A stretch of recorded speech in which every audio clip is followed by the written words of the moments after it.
Hey guys, welcome back, or welcome in if this is your first time here. Go ahead and get comfortable.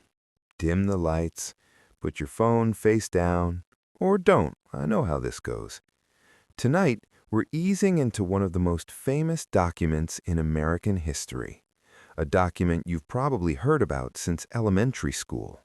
A document that was framed as bold, fiery, revolutionary, but was, in reality, a very long, very formal, extremely passive-aggressive letter.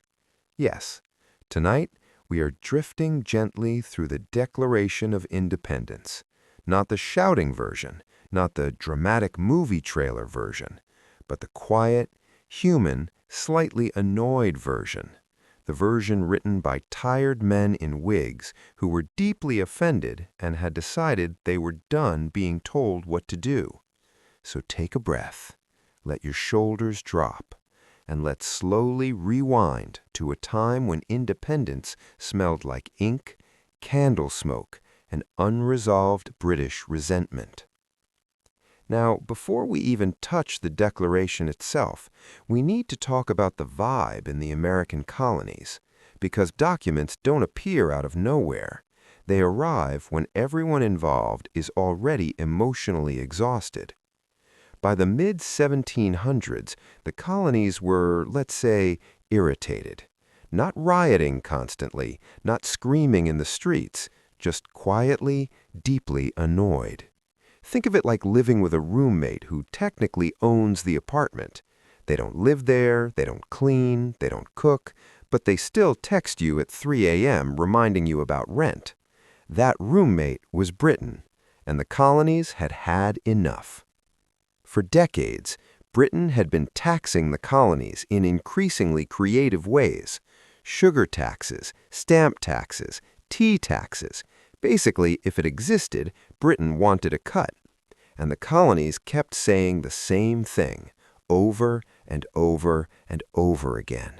Could we maybe have a say in this? Britain's response was consistently, no. This wasn't just about money. It was about dignity, representation, the feeling that grown adults were being treated like children who couldn't be trusted with decisions, which, ironically, made them behave even more like rebellious teenagers.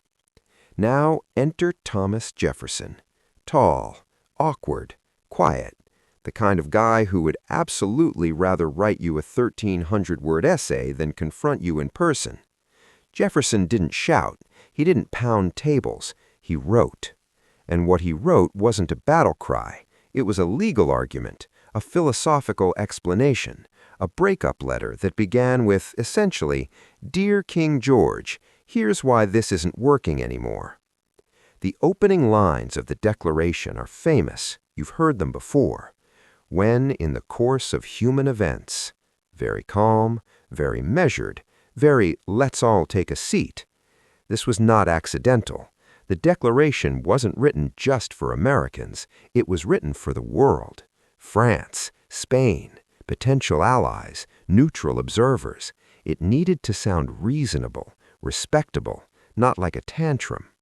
Which is why Jefferson leans hard into philosophy, natural rights, Enlightenment ideas, John Locke, but make it colonial. All men are created equal, which, yes, we will gently side-eye later. But for now, it's important to understand what Jefferson was doing. He wasn't saying Britain was inconvenient. He was saying Britain was illegitimate. That's a big move.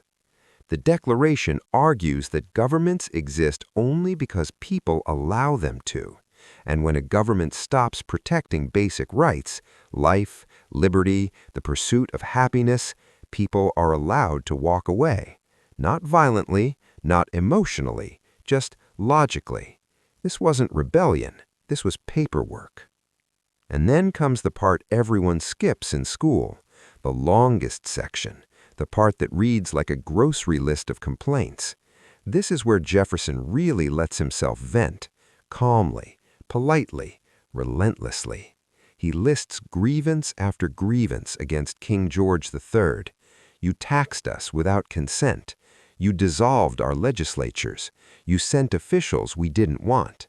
You kept standing armies among us in peacetime, which is rude. Each complaint begins with the same rhythm.